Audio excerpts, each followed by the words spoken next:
Officers Hale and his crew treated the streets like their personal kingdom, wielding badges as armor against accountability. Malik Jordan knew their kind. Cops who saw black men as convenient prey, who used power to intimidate, beat, and bury misconduct under doctored reports and vanished evidence. He'd watched it play out too many times. Neighbors pulled over for nothing, friends humiliated on the curb, families shredded by a system built to protect itself. But Malik wasn't some man they could quietly erase. He was a former Marine, tougher now, pushing 45, trained to endure and outlast. He refused to wait for the next victim. He would expose them, force the world to stare at what they'd done. The plan was risky but necessary.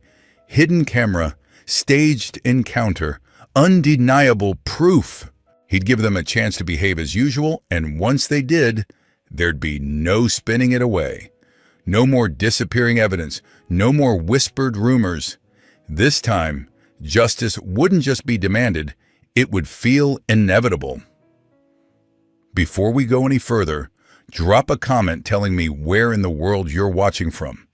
And don't forget to hit that subscribe button so you don't miss what's next.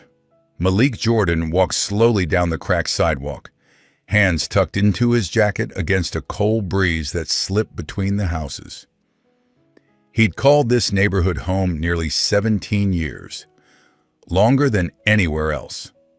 It wasn't perfect, boarded windows, shuttered shops, but it was still his, still theirs, still worth protecting. To outsiders, though, it looked like a problem area, waiting to be cleaned up. The signs of change had been subtle at first. Patrol cars started lingering too long on certain corners, crawling past kids playing tag, or old couples sitting quietly on stoops, their eyes scanning like searchlights. Then came the questions, barked instead of asked. "What are you doing here? Where you headed?" Each word clipped, suspicious, like existing on these streets required permission. Malik brushed off the early encounters. He'd been deployed overseas. He'd seen worse, but the pressure didn't ease. It tightened, day after relentless day. A few months back, they'd stopped his neighbor, an older man who ran a tiny cleaning business from his van. Officially, it was a routine traffic check, but everyone understood the truth. Black man, packed van, must be suspicious. His granddaughter recorded everything on her phone, tears in her voice. The clip went around online for a week. People raged in the comments, shared hashtags, promised change. Then the algorithm moved on. Nothing happened. No suspensions, no apologies, just silence. That was what finally dug under Malik's skin. The helplessness of watching his community get ground down without any real recourse.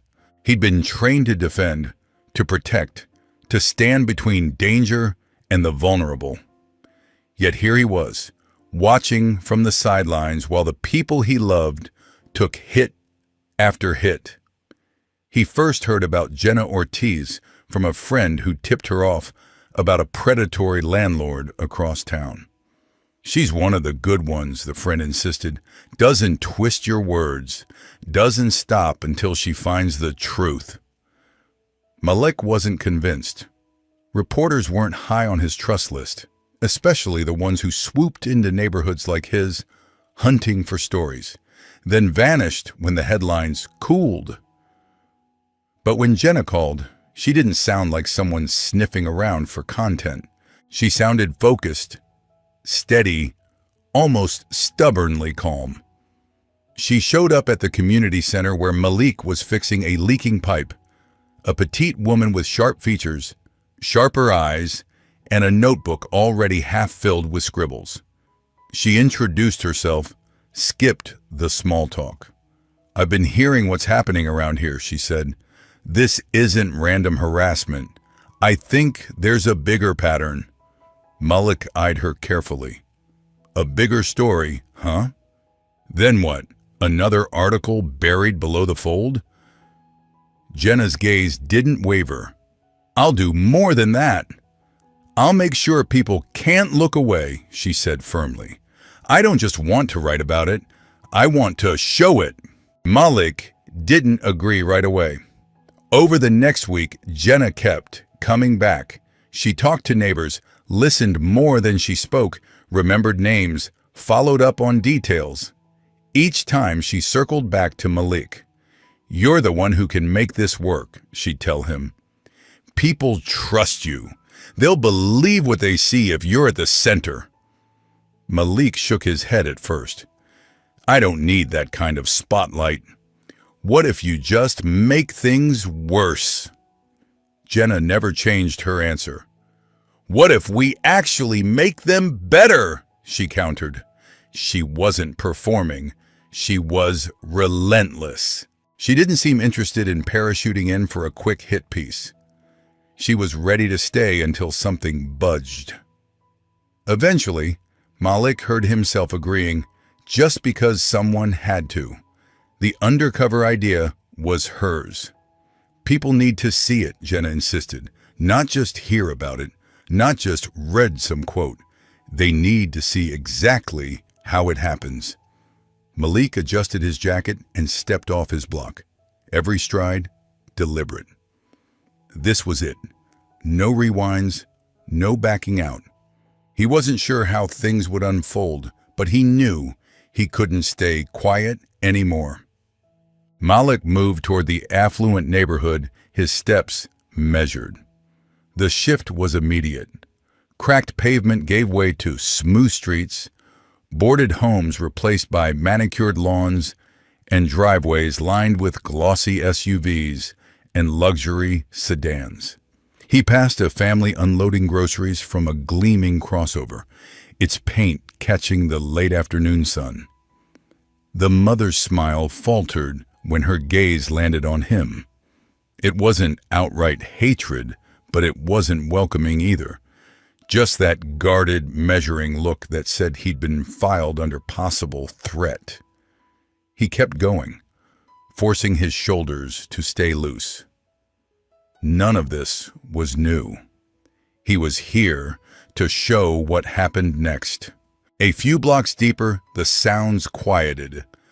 A lawnmower hummed in the distance, sprinklers hissed rhythmically, birds sang over hedges trimmed with surgical precision and unquestioned privilege. Malik shifted his jacket, feeling the hidden camera pressing against his chest like a second heartbeat. In his head, Jenna's voice repeated, "Stay calm, stay natural." "Afternoon," a middle-aged man called, stepping onto his porch with a newspaper tucked under one arm. His smile looked friendly, until his eyes lingered. "You live around here?" the man asked, trying for casual and missing. "Just walking through," Malik replied. The smile vanished, replaced by a tight nod. "Enjoy your walk," the man said coolly. Malik moved on, but he didn't need to look back to know the man stayed on that porch, watching. Farther up the block, a squad car idled at a stop sign. Malik's stomach tightened, but his gaze stayed forward. The officers didn't move at first, but he could feel them clocking him. As he remained on the same street, their stillness shifted. They weren't just parked, they were tracking. At the next corner, the cruiser rolled forward, slowly, deliberately, not enough to overtake him, not enough to be obvious, but far from idle. Malik's thoughts started racing. Was this it? Was the setup already turning into something more dangerous than either he or Jenna had planned for in their conversations? On the following block, a second cruiser sat along the curb. Two officers leaned against it, chatting casually, but their conversation faltered as he approached. Eyes followed him like sights. One murmured something to the other, and both pushed off the car, peeling away from their relaxed poses to intercept. Malik's pulse picked up. He scanned the street. Quiet houses, trimmed lawns, no real witnesses. He focused on his breathing like he had in the Marines. Slow in, slow out. Stay grounded. "Excuse me, sir," one officer called. "Mind if we have a word?" Malik stopped, straightening. "Sure," he said evenly. "What can I do for you?" The first officer, broad-shouldered with a square jaw, stepped closer. "We got a call about someone matching your description. Said you were acting suspicious." Malik raised an eyebrow. "Suspicious how?" The officer folded his arms. "Just wandering around. You're not from this area, are you?" "I'm just out for a walk," Malik replied. The second officer, taller and lanky, joined in. "We're going to need some ID, just routine." Malik hesitated. "Am I being detained?" "Not yet," the first officer said, a smirk creeping onto his lips. The word "yet" hung in the air like warning. "If I'm not being detained," Malik said calmly, "I'd like to keep moving." The officers shared a look. The smirk disappeared. "Not so fast," the first one said. "We've got some questions." Malik felt that familiar shift, the moment where an encounter stopped being casual and started hunting for an excuse. "Don't see many guys like you around here," the taller officer said, eyes narrowing. "Big guy like you, walking this neighborhood, kinda stands out, don't you think?" Malik's tone stayed even. "I'm just taking a walk." The shorter officer stepped closer, smirk returning. "Walking? More like lumbering, wouldn't you say?" "Maybe you're just strolling," he added, "but most people around here don't call that exercise." They snickered. The taller one shook his head. "You sure you're not casing houses? Big guy like you looks like you're scoping out an easy score." Malik's jaw tightened, but he kept his posture relaxed. "I said I'm just walking," he repeated. "Well," the shorter officer said, smirk curdling into a sneer, "maybe you should walk a little faster before things get complicated." Malik refused to flinch, refused to show the anger rising in his chest. He knew the camera was recording. He knew Jenna would watch. "I'm not doing anything wrong," he said. The taller officer took another step, now looming. "No, you're not," he said slowly, "but you don't look like you belong here. Not really." "Looks can be deceiving," Malik replied, his voice still calm but edged now. "And I'm not going anywhere just because you say." The officers stared at him, silence stretching, tension stacking like bricks. Their bodies shifted, closer than necessary, shoulders squared, jaws clenched. Malik recognized the stance, not curiosity, but domination. Still, he stayed rooted, feet planted, hands at his sides where everyone watching, on camera or nearby, could see he wasn't a threat. "So you're refusing to cooperate," the shorter officer said, his smirk turning meaner. "I never said that," Malik answered, tone measured. "I said, I'm out for a walk." The taller officer lifted an eyebrow, voice dripping sarcasm. "Just out walking, huh? Wearing that? You realize you look out of place." "Out of place how?" Malik asked. "What's wrong with what I'm wearing?"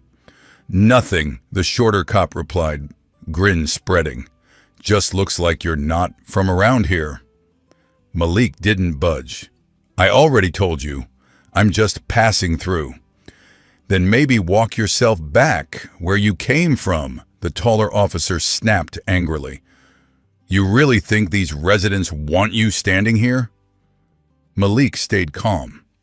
"I have every right to be on this sidewalk," he said. "I'm not breaking any laws." "Your attitude is what's suspicious," the shorter cop shot back. "Big dude like you, just wandering around, eyeballing houses like they're giveaways." Malik's patience wore thin. "I haven't done anything wrong," he said firmly. "You stopped me. I was walking." The taller officer sneered. "I don't know what you think you're doing, but I don't trust it. You don't look like you belong here, and you sure as hell don't act like it." "What's that supposed to mean?" Malik asked, still composed, but fraying around the edges. "Means," the shorter officer said, stepping closer, "maybe we take a little trip downtown, have ourselves a conversation." "That sounds a lot like detention," Malik replied. "If that's where this is going, I deserve to know my charges." "You've got a sharp tongue," the taller officer muttered, leaning in, eyes narrowing. "Maybe you're not breaking laws, but you're pissing me off, and that's enough to make you a problem." Malik kept his face neutral. "Last I checked, irritating you isn't a criminal offense." The shorter officer laughed, but the sound felt forced. "You think you're clever, huh?" he said. "Big tough guy with all the answers. Let's see how clever you feel when we bring you in." "Bring me in for what?" Malik asked. His voice stayed controlled, but the edge sharpened. "I already told you. I'm walking. That isn't a crime anywhere." "It is when you're casing houses," the taller officer replied, sarcasm gone, tone hard. "We've had reports," the shorter one added, grin fading. "Big black guy, matches your description, going door to door, scoping things out." Malik narrowed his eyes. "You're lying. Nobody called. You never got anything about me." The taller cop stepped up, hand resting near his belt. "You calling us liars, sir?" "I'm calling it what it is," Malik said. "An excuse." "Excuses don't land people in cuffs," the shorter officer said. "But keep going like this, and we'll happily escort you for some questioning down at station." Malik's heart hammered, but he didn't back down. "I've done nothing wrong," he said. "I'm not casing homes, not robbing anyone, and you know it." "Is that so?" the taller officer replied, a sneer tugging at his mouth. "Because from where I'm standing, you've been loitering and looking real interested. Looks like you're out here for more than a stroll." Malik drew a slow breath, steadying himself. The camera caught every accusation, every sneer, every false claim. He could feel the air thickening, the danger rising. "I'm not robbing anyone," he repeated. "If you're accusing me, you better have evidence." The officers exchanged a look, confidence intact, but faces hardening. Their stances stiffened. They weren't letting him walk away. Their expressions darkened, sneers turning cold.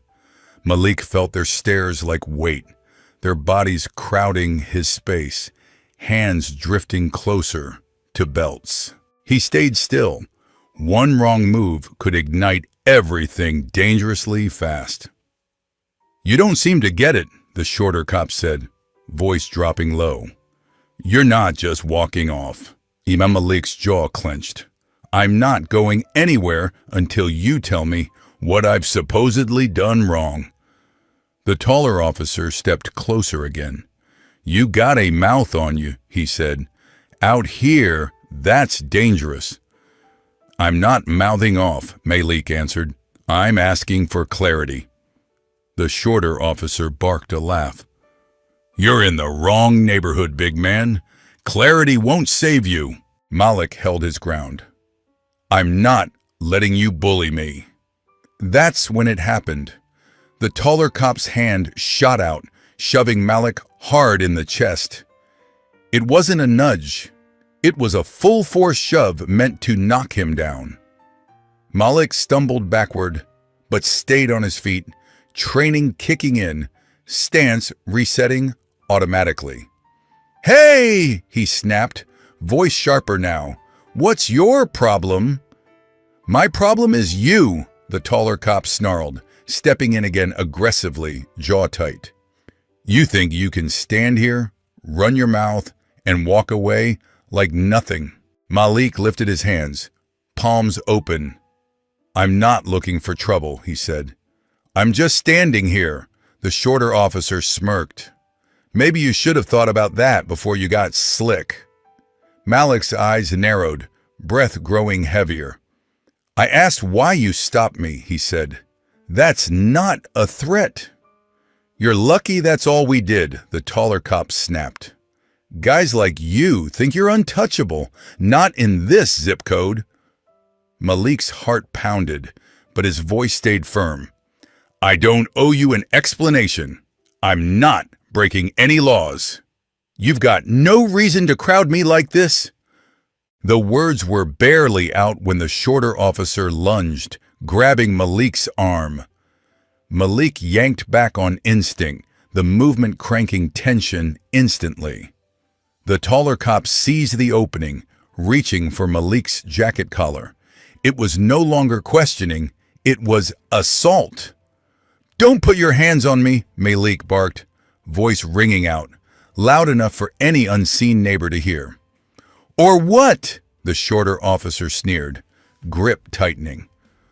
Or I'll defend myself, Malik warned.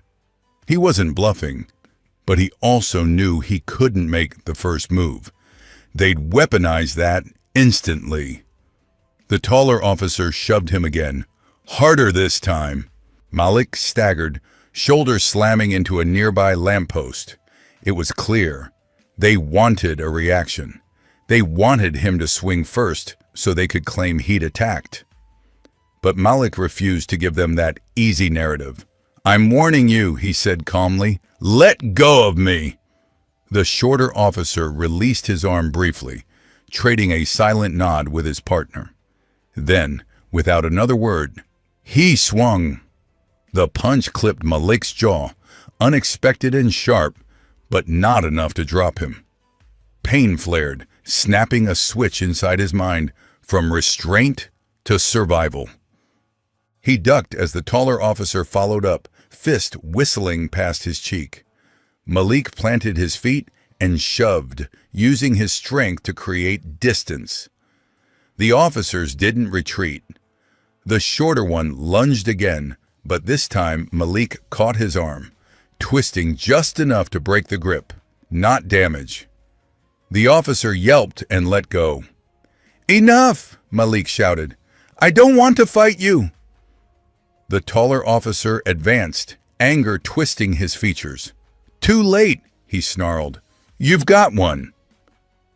The struggle spilled into the street. Malik kept his movements tight, controlled. Blocks, deflections, careful counters instead of wild swings or rage. His military training taught him how to neutralize threats quickly, but he held back, refusing to seriously harm them. They showed no such restraint. The taller cop's punch slammed into Malik's shoulder. He grunted, stepped with the blow, then used the momentum to pivot aside, striking the officer's forearm open-handed. The officer jerked back, momentarily stunned. The shorter cop tried grabbing Malik from behind, arms hooking around his torso. Malik rolled his shoulder and spun, breaking the hold, shoving him away. They came right back, relentless. Every time Malik blocked one, the other tried to slip in from another angle. His breathing grew heavier, each movement deliberate but draining. He refused to crumble, refused to give them the satisfaction of watching him collapse. He wasn't trying to win a brawl. He was trying to survive an ambush. The taller cop lunged again, fists flying, one knuckle grazing Malik's temple painfully. Stars flickered at the edge of his vision, but he stayed upright. Stop this! Malik roared, stepping back, hands still raised defensively. I don't want to fight. The shorter cop spat near his shoes, chest heaving. You don't get to decide that, big boy. Malik swallowed the insult, rage burning quietly. He tried to back up, putting space between them. But the taller officer didn't wait. He slammed his shoulder into Malik's chest, driving him backward. Malik's feet slipped, and he hit the pavement hard. Pain flared across his back as asphalt scraped through fabric. Before he could rise, a boot pinned his arm. "Got you now, big man," the shorter officer sneered, grinding his heel into Malik's forearm. Malik's teeth clenched as pain shot up his arm. The taller cop crouched close, breath hot, eyes gleaming. "You thought you belonged out here," he hissed. "Thought you could walk around like everyone else?" Malik tried to yank his arm free, but the pressure increased, muscles screaming. "I didn't do anything," he forced out, each word strained. The shorter officer crouched too, smirk widening. "You did enough, heavy boy. You should have known better." His fist drove into Malik's stomach, knocking the air from his lungs. A deep ache ripped through Malik's core. He gasped, body curling despite himself. The taller officer laughed. "Not so tough now, huh?" Malik's vision swam, but his mind stayed clear. If he didn't act, they wouldn't stop. He exhaled sharply, twisted his core, and jerked his trapped arm sideways hard. The sudden move knocked the shorter officer off balance, forcing him to stumble. Malik pushed, using the moment to haul himself halfway up. The taller cop reached again, but Malik didn't just block. He drove an elbow into the officer's ribs. "Nawalism." The man staggered back, grunting, surprise flashing across his face. Adrenaline surged through Malik. The shorter officer lunged, but Malik sidestepped, guiding his momentum forward and shoving him to the ground. "Stay down," Malik growled, voice low, commanding. He still tried to end this without going too far. But they weren't finished. The taller officer swung again, fist fully committed. This time the punch smashed into Malik's jaw. His head whipped sideways, metallic blood flooding his mouth. The shorter officer recovered fast, yanking Malik's jacket from behind. Malik struggled to keep his footing, but both of them were on him now, raining blows like they were working a heavy bag. Fists hammered his ribs, shoulders, and arms as he tried to shield his face. They weren't attempting to restrain him. They were punishing him. Another punch drove into his stomach. Then, another! His knees buckled, dropping him to one knee. The shorter officer grabbed his collar, hauling him partially upright again, mockingly. "Not so big now, huh?" he taunted. Malik barely heard him over the ringing in his ears. Pain throbbed everywhere. Breathing felt like swallowing glass. He tried to de-escalate, tried to hold back. They just escalated anyway. The baton appeared without warning, cracking down on his shoulder with brutal force. Lightning-shot pain raced down his arm. Before he could react, another strike slammed into his ribs. Malik gasped, body curling. The taller officer snarled, "Still standing? Let's fix that." The baton crashed into the back of his knee. His leg buckled, sending him sprawling fully onto the pavement, limbs screaming. He tried to push himself up, but the shorter cop's boot crashed into his ribs, rolling him onto his back. "Should have just gone home," the officer muttered. The baton dropped again, slamming into Malik's side. Pain exploded along his ribs. His breaths came ragged, shallow as he tried curling away. The taller officer planted a boot on Malik's chest, pinning him. "Stop resisting," he barked, voice mocking. "I'm not," Malik rasped, but another baton strike crashed into his arm, cutting him off. His vision blurred at the edges. He clung to consciousness, to the knowledge that every second was recorded. Then came the weight of both officers leaning into him, wrenching his arms behind his back. His shoulders burned, wrists twisted until metal snapped shut. The cuffs bit deep, far too tight, chewing into skin. Malik lay there, chest heaving, body a map of fresh pain. The taller cop leaned close. "You should have just walked away," he whispered. Malik didn't answer. He didn't trust his voice. He turned his face to the side, cheek grinding against rough asphalt. He wasn't defeated, no matter how broken they wanted him.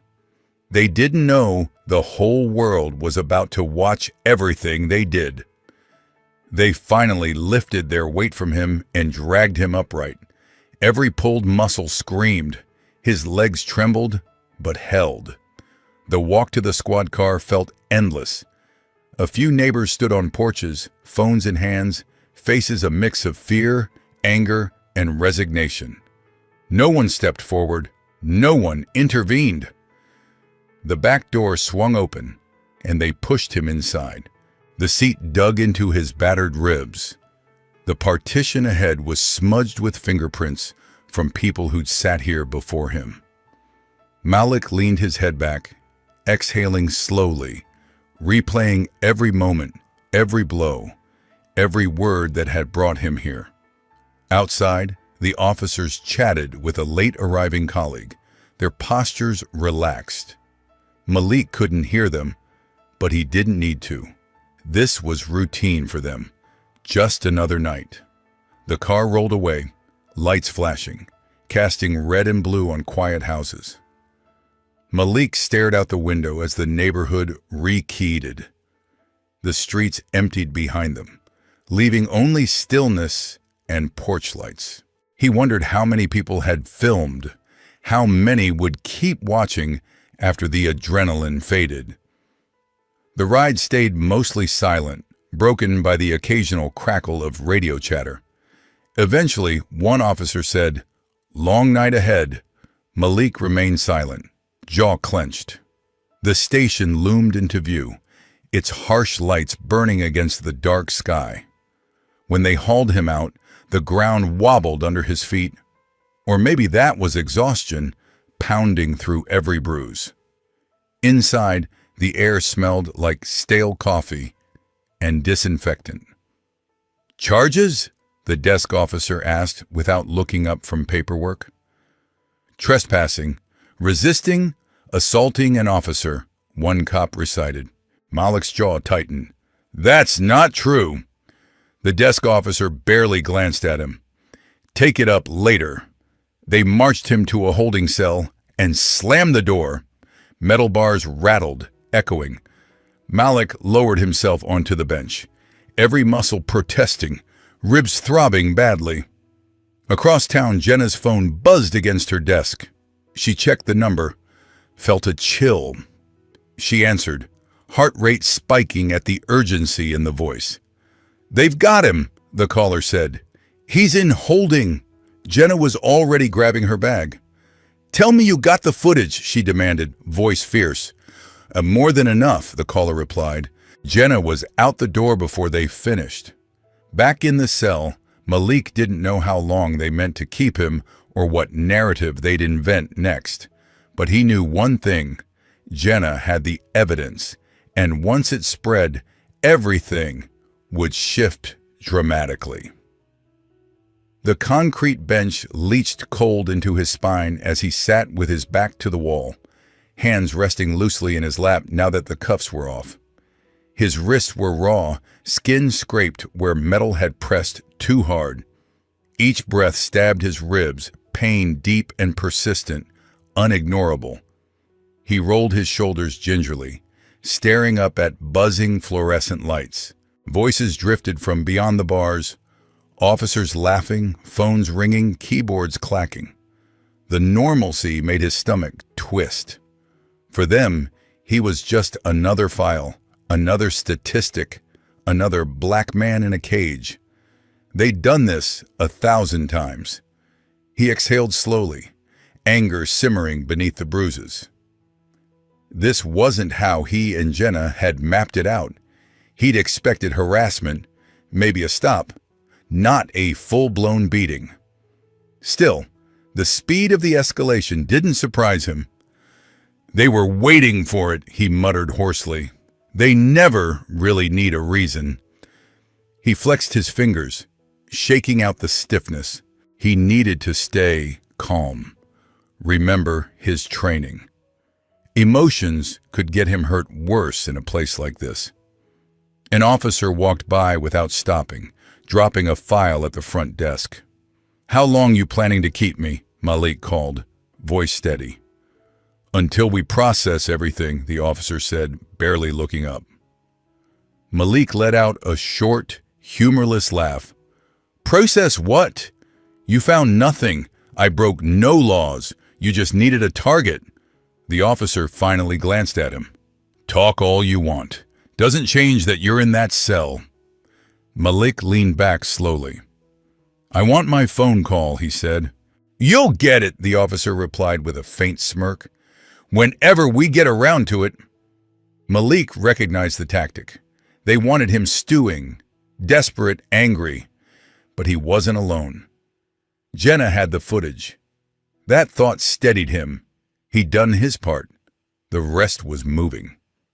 Miles away, Jenna sat hunched over her laptop, the video playing in cruelly clear resolution, from the first step Malik took into that neighborhood to the last baton strike.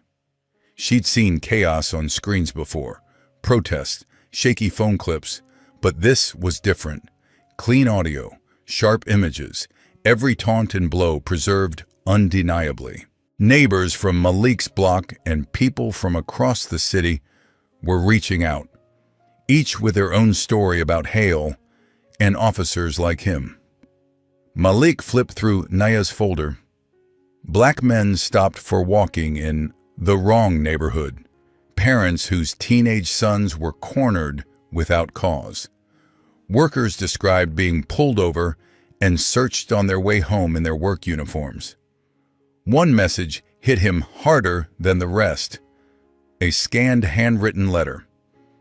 "I was 15 when it happened. Hale stopped me walking home from school, said I fit some vague description. I was too scared to say anything when he slammed me on the hood. Too scared to tell my mom later. But seeing what they did to Malik, I can't keep quiet anymore."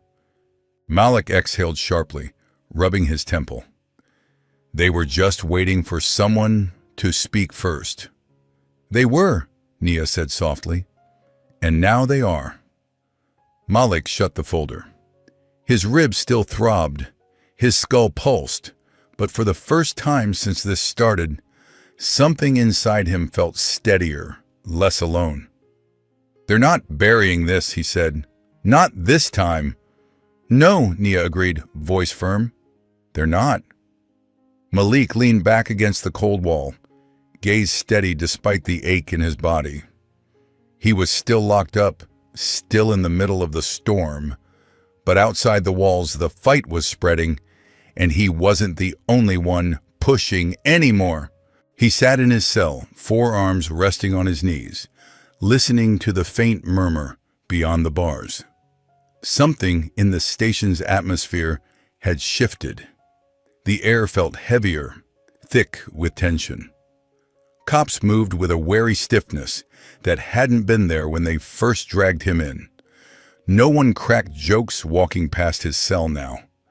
The casual comments, the smirks, they were gone. They all knew internal affairs was digging, and what they were turning up wasn't just about Malik's beating. It was bigger, older, uglier than one night on a quiet, wealthy street. Footsteps echoed down the hallway. Malik looked up as Naya Caldwell appeared outside his cell, expression guarded. The guard unlocked the door and stepped aside while she slipped in, taking a seat on the bolted-down bench with a folder balanced on her lap. "They're still stalling," she said. Her voice stayed calm, but frustration edged every syllable. Malik blew out a breath. What's their excuse now? They say they need more time to review the full scope of what happened. Nia shook her head. Which is absurd. The whole country's already seen exactly what they did. The good news, she added, leaning forward.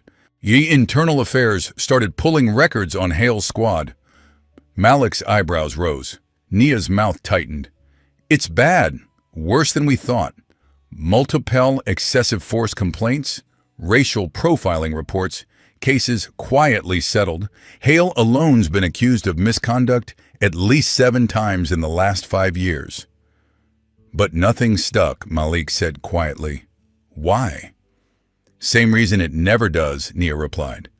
Reports disappearing. Witnesses suddenly changing stories. The union swooping in every time accountability got close. Malik let that sink in. He'd suspected it, but hearing confirmation made the anger burn hotter, sharper. And now? He asked. Nia's lips curved into a grim smile. Now they can't bury it. Not with this much attention. Every move they make is under a microscope. She flipped through her notes. Jenna's been relentless. Every time the department tries to twist the narrative, she drops more receipts. And it's working, Nia added. People are furious.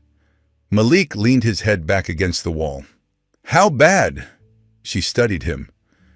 Bad enough they put Hale and his entire crew on paid leave. Department's pretending it's standard procedure. But Internal Affairs is treating it like a real, full-scale probe. They're pulling body cam archives, reopening files. This could unravel everything. Malik nodded slowly. Good. Nia hesitated, then said quietly, There's more. His brow furrowed. What now? She sighed. There are protests all over town. Outside this station, City Hall, the DA's office. They're demanding your release, and much more. It's not only about you anymore, she continued. People who've crossed paths with Hale's unit are coming forward. The city's finally waking up, and law enforcement has no clue how to contain it. Malik's hands tightened into fists. The truth was finally surfacing. But with it came fresh danger. I need to see my family, he said quietly. Nia's expression softened. Lena and your mom have been speaking out. They've done interviews, told reporters what this has done to them and to you. Malik exhaled, a knot twisting in his chest. His mother was tough, but this was breaking her. Are they safe? He asked. Nia nodded slowly. For now. But they're getting harassment, calls, threats, cameras parked outside the house. Malik's jaw clenched. They shouldn't have to go through this. They know, Nia said gently, but they also know you can't carry this fight by yourself. Malik dragged a hand down his face. Exhaustion tugged at every muscle, but he wasn't broken. Not yet. He looked back at Nia. So how do we push harder? Her eyes sharpened. We keep the pressure on. Keep media focused on corruption, on the fact you're still here without charges. The more noise we make, the more the DA feels the walls closing in. Malik nodded. And Internal Affairs? They're at a crossroads, Nia said. Either they expose this mess, or they look complicit. And trust me, they don't intend to go down with Hale. Malik inhaled slowly. Then we push. As Nia stood, the sound from outside swelled, chants drifting faintly through walls and glass. Protesters shouting his name, demanding justice. The fight was far from finished, but for the first time, it felt like the momentum had tilted. Malik had no intention of letting that slip away. Miriam Blake had never been the type of internal affairs investigator to take shortcuts. In her early 50s, with almost 2 decades on the oversight side, she'd earned a reputation for being meticulous, unshakable, and much to her boss's annoyance, completely uninterested in protecting anyone's politics or reputations. She didn't play favorites, She followed evidence, and the evidence in front of her was devastating. Miriam sat at her cluttered desk, fingers tapping against a thick case file. Reports, statements, preliminary findings, every page pointed to a pattern, a system that had sheltered cops like Hale for years. And now, from the top, the message was clear. Rein it in. Shut it down. Her office door opened and Deputy Chief Leonard Parks stepped in, his presence filling the room with practiced authority. Late 50s, iron gray hair, the man had survived more scandals than he cared to admit. He closed the door, folded his arms. "Blake, we need to talk." Miriam didn't look up right away. "That's what all this is, isn't it?" Parks sighed, stepping closer. "Just got off the phone with the commissioner. Mayor's office is breathing down our necks. The union says this is overreach." "Overreach?" Miriam finally met his eyes. "We've got multiple force complaints tied to Hale's team, ignored, buried, or magically lost. This file barely scratches the surface." Parks leaned on her desk, voice dropping. "You think I don't know that?" "Then why are we having this conversation?" she asked, jaw flexing. "Because this is bigger than one squad," Parks said sharply. "If we push too hard, we open the entire department to lawsuits, federal oversight, public distrust we might never crawl back from." Miriam's expression hardened. "Public trust is already gone, sir. You've seen those crowds outside." "They're not just marching for Malik Jordan," she continued. "They're marching because this has been happening for years. If we try to smother this, we prove every one of them right." Parks exhaled, pinching the bridge of his nose. "You think I don't see that? But this isn't just about justice. It's about survival," he said. "If this digs too deep, it won't stop with Hale. It climbs the ladder. Then what?" Miriam's eyes narrowed.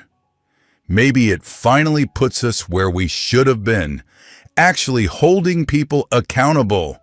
His gaze sharpened. "You don't understand how this machine works, Blake."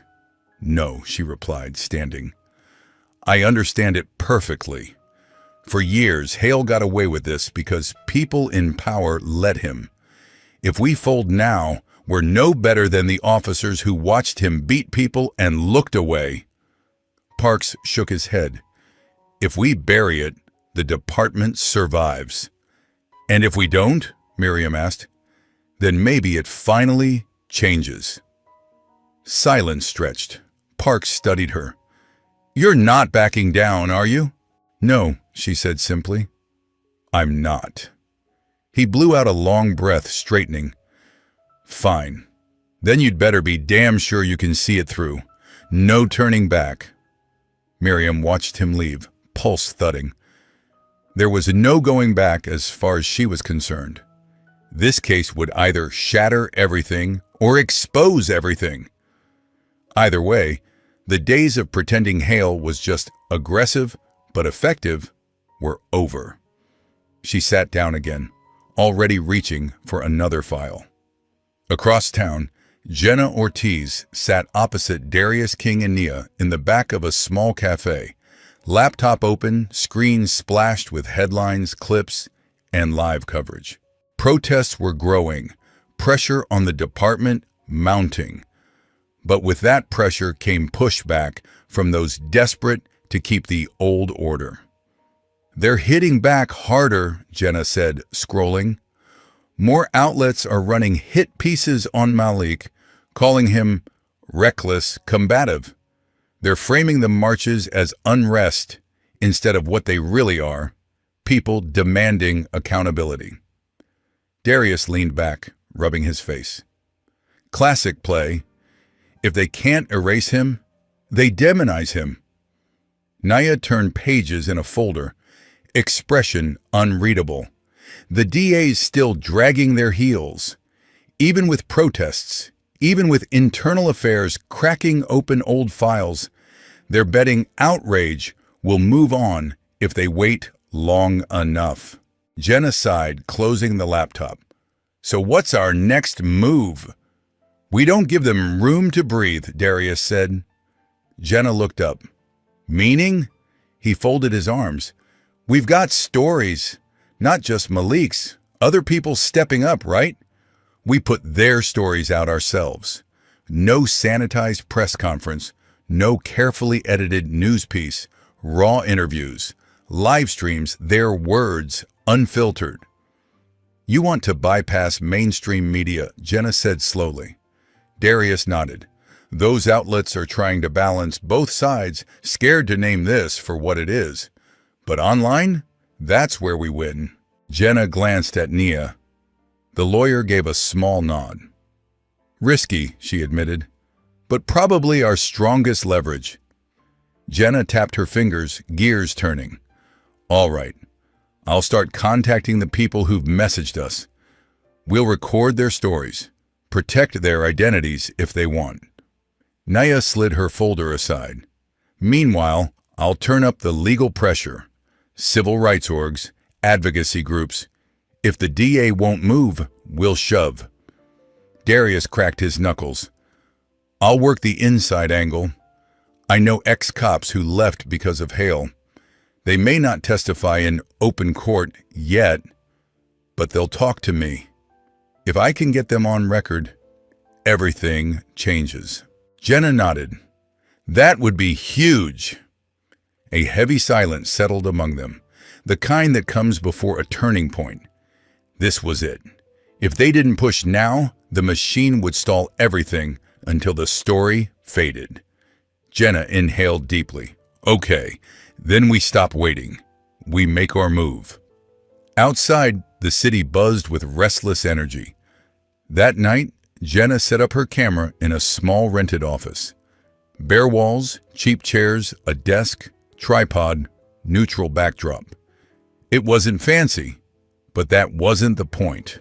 What mattered were the voices she'd record here, the stories that would strip away the department's last defenses. She checked the time on her phone. Their first speaker should arrive any minute. Darius stood near the window, arms crossed, scanning the street. His frown deepened. They know something's up, he muttered. Guys still inside say officers are quietly warning people not to talk. How bad? Jenna asked, tightening the focus ring on the lens. Darius chuckled humorlessly. Bad enough they're trying to scare folks before they even sit down.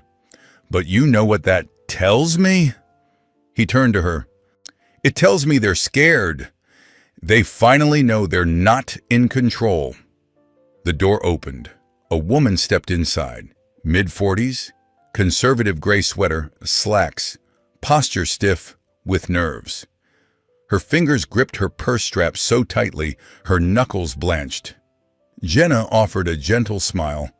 Monique Harris? The woman nodded. Yeah, I almost didn't come. Darius stepped forward, voice calm. We get it. You don't have to do this if you're not ready, he added. Monique stood quietly for several seconds, breathing slowly, then shook her head. No, I do. My son, we got him out before they wrecked his life. But how many parents didn't? Jenna gestured toward the chair by the camera. Take your time, Jenna said. Just tell us what happened. Monique hesitated, then sat. She exhaled shakily, hands clasped tight in her lap. The red light on the camera flicked on. She stared into the lens. My son was 17 when they arrested him, she began, voice trembling. They said he matched some robbery suspect. He was just walking home from a friend's house. They slammed him on the hood, went through his pockets, called him a thug. Tears shimmered, but she kept talking. They processed him like a criminal. Took months to clear his name. He still wakes up with nightmares, she whispered. He doesn't like walking alone at night anymore. Jenna listened quietly, offering soft nods but never rushing her. Monique's fingers twisted together, I tried filing a complaint. They shut me down, told me if I kept pushing, they'd find something on him. She let out a bitter laugh. He was a kid, straight A student, and they were ready to wreck his future because it was easier than admitting they were wrong. Darius exhaled, jaw tight. He'd seen this pattern too many times. Monique's eyes hardened. Hale's squad does it because they can. Because nobody stops them. Jenna exchanged a glance with Darius. They both knew this wasn't only about Malik's case. It never had been. By the time Monique finished, Jenna's phone wouldn't stop buzzing. More messages from people ready to talk, others asking how they could help. While Jenna recorded testimonies, Nia sat in a downtown conference room with leaders from several civil rights groups. The energy was tense but focused. "We've got momentum," one organizer said, dropping a thick stack of petitions on the table. "People are rallying behind Malik, but we can't let up." "The DA's stalling because they think this will fade," Nia replied, flipping through notes. "We need to prove them wrong." An older attorney with graying hair nodded. "We've already filed motions demanding expedited review of Malik's case. If they don't respond soon, we escalate, state, then federal." "And internal affairs?"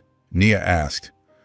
A woman at the far end, a former prosecutor turned activist, folded her hands. "They're investigating but cautiously, hesitant, still hoping pressure dies down so they can quietly minimize fallout." Nia exhaled sharply. "Then we make sure it doesn't. We keep this front page every day." A younger organizer, scrolling their phone, looked up. "Protests are expanding. Streets downtown are blocked. People are chanting Malik's name, calling for firings and charges." They hesitated. "But there are counter-protests forming too." Nia's expression darkened. "Of course. Police union loyalists. People more loyal to power than truth." It was the same pattern she'd seen in other cities. Anytime someone challenged police abuse, defenders rushed in, no matter how damning the evidence. Nia leaned back, thinking, "Okay, we keep legal pressure high. We boost first-hand stories. The DA wants this gone?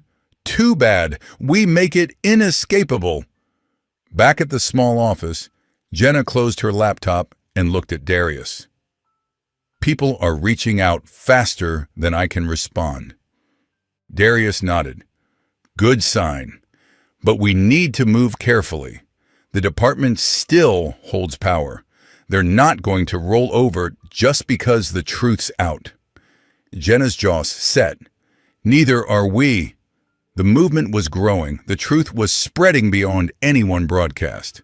And soon, the people who had built careers on silence and intimidation would have to reckon with something they'd spent years underestimating: a community that refused to shut up. Outside internal affairs, the sound of chanting bled through the walls as Miriam stood in the IA briefing room, clutching a new folder. Several investigators were already seated, murmuring quietly, tension hanging thick. Protests hadn't slowed. Media trucks crowded the street. The department was out of places to hide. At the front stood Captain Omar Velasquez, head of IA. He looked up as Miriam entered. "Blake, you said you had something." She nodded, dropping the folder onto the table and flipping it open. "We just unearthed sealed complaints against Hale going back a decade," she said. "Some dismissed, others disappeared." Murmurs rippled through the room as Velasquez scanned the pages. "How did we not see this sooner?" he asked. Miriam's jaw tightened. "Because someone buried it. This wasn't sloppy filing. It was deliberate." She pulled another file from her bag. "And it gets worse," she added grimly. Older reports link Hale to a repeat pattern: false arrests, excessive force, targeting black men in wealthier areas. This isn't a one-off. It's a blueprint he's used for years. An older investigator, Rivas, leaned forward. We talking cases where people actually did time because of him? At least 5 we can confirm, Miriam said. She flipped to one highlighted file. Take this, young man named Devin Ross, arrested on bogus resisting arrest charges. Arresting officer? Her finger tapped the name. Hale! Rivas exhaled hard. I remember that. Kids swore he hadn't done a thing. But the department backed Hale and crushed him, Miriam's voice sharpened. That's exactly why we can't soft-pedal this. If we act decisively, we don't just get justice for Malik. We start repairing damage stretching back years. Velasquez was quiet for a long beat, then exhaled. All right, Hale's done. The room froze. We move forward with termination and criminal charges, he continued. His whole unit gets suspended while we review every case they touched. No more desk duty. No more wait and see. We do this by the book, fully documented, fully transparent. Miriam nodded, but she wasn't finished. That's still not enough, she said. Velasquez looked up. Excuse me? If we stop at Hale, we're slicing off one infected limb while the disease keeps spreading. She swept her gaze around the room. He operated like this for 10 years. Someone shielded him, several someones.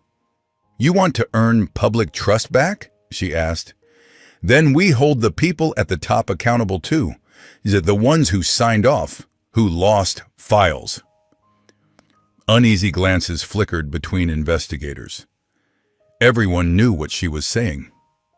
Velasquez hesitated, then nodded once. Fine. Keep digging. Find everyone involved. Outside, protest chants swelled. Inside, emails flew through the department. Officer Hale, terminated. Officer Grant, suspended, pending review. Officer Daniels, suspended. Officer Phillips, under investigation. It wasn't just Hale anymore.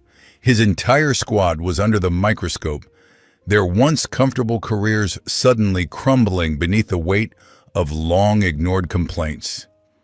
In the precinct, hushed conversations replaced swagger. Some officers, long loyal to Hale, muttered about betrayal. Others, those who'd gritted their teeth through his reign, began quietly boxing up their desks, knowing the wave was still gathering strength. Meanwhile, Hale sat in a windowless conference room, badge and gun already confiscated. A union rep sat beside him, stone-faced, while Captain Velasquez read charges aloud.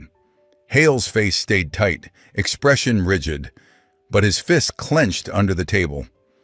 "This is ridiculous," he muttered. "You're hanging me out to dry." "No," Velasquez said flatly. "We're finally holding you responsible."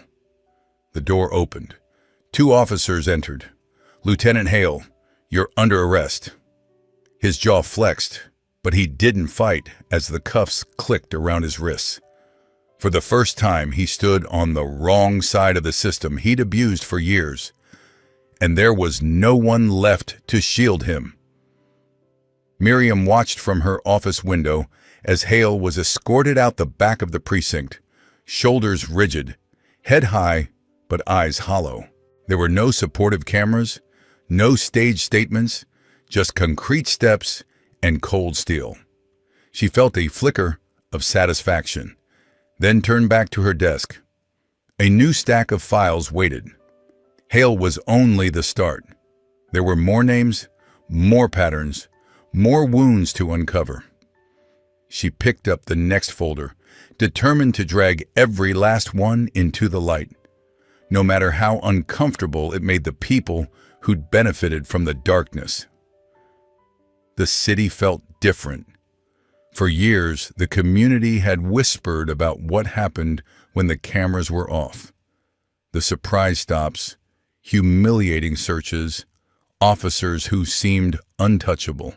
Now, for the first time, those whispers had become something louder, more powerful. Word spread fast. Hale and his unit were gone. Not shuffled to another district.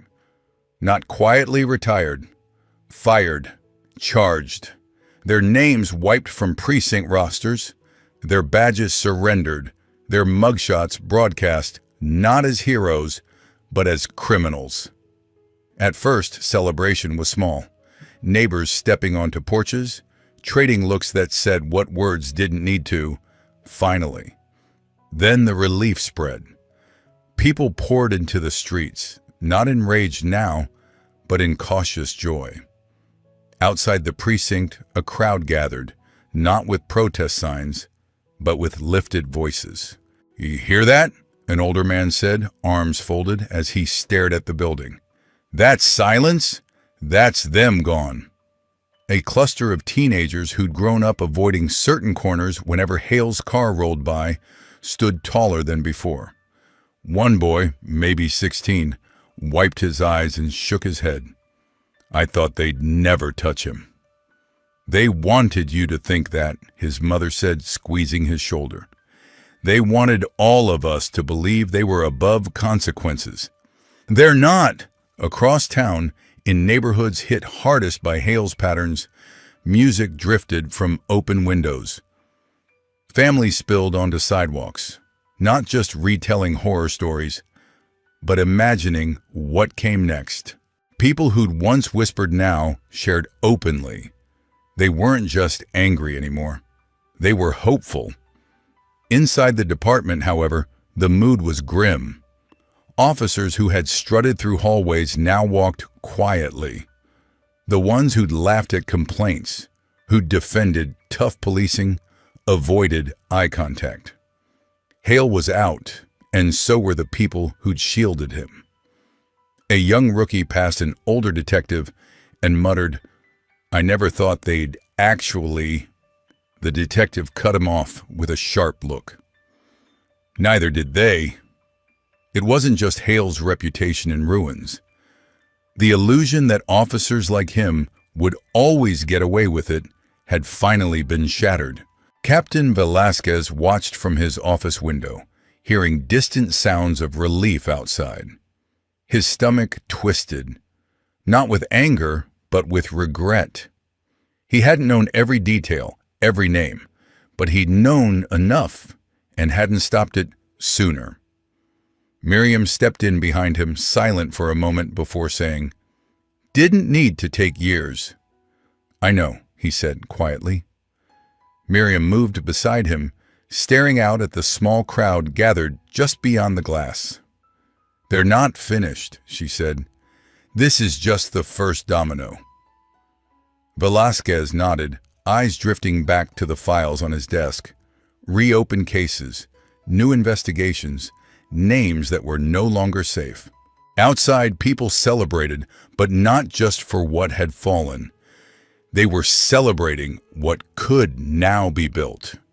Malik Jordan had been their first visible victory, but he wouldn't be the last. That truth was already seeping through the city like dawnlight under a door that wouldn't close anymore. News traveled faster than anyone expected. Every major outlet splashed the same headline across screens. Within minutes, social media lit up with posts, shares, and stitched reactions. The district attorney's office had dropped all charges against Malik Jordan. It was official. Every accusation against him was being tossed out. After weeks of outrage, relentless legal work, and damning evidence exposing Hale's corruption, the state had finally surrendered. Inside his cell, Malik sat very still, absorbing the weight of the announcement.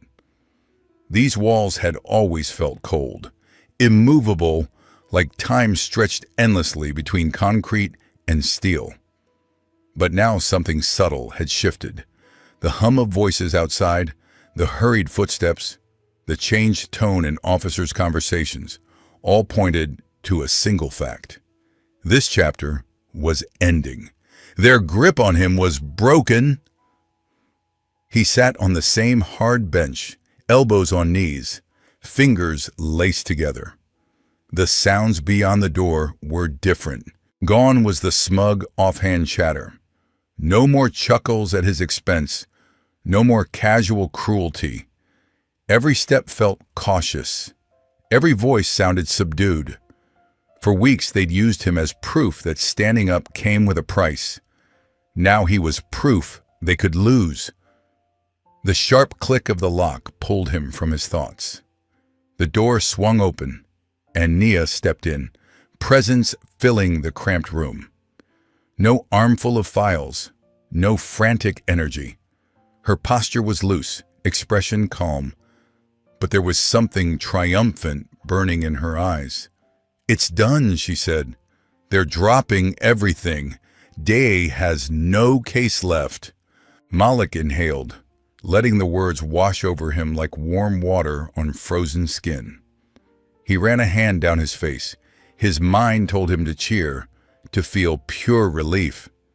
Instead, there was a slow, hollow understanding of what it had taken. "They fought it," Nia continued, "right up to the last second. Tried to stall, tried to spin it as some complex legal issue needing more review. But they couldn't outrun the footage, the documents, or the sheer number of people demanding they stop lying." Malik sat up straighter. "So just like that?" he asked, though he already knew the answer. Nia scoffed lightly. "Not just like that. This only happened because people refused to let them bury you. They marched, called, organized. They fought beside you. That's why you're walking out of here free." For a moment, he let silence sit between them, feeling every second of the last weeks press against his chest. He'd braced for more delays, more games, more excuses. Instead, the fight had already tipped. He stood carefully, joints stiff, and followed Nia toward the exit, each step surreal.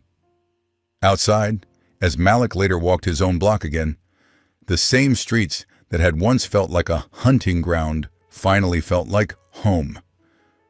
The tension had started to lift. He wasn't just surviving anymore, he was living. And as long as people kept fighting, he wasn't walking alone. Courage doesn't expire. By the time we reach our late 60s or 70s, it's easy to feel like the big fights belong to younger folks. Malik's story reminds us that courage has no retirement age.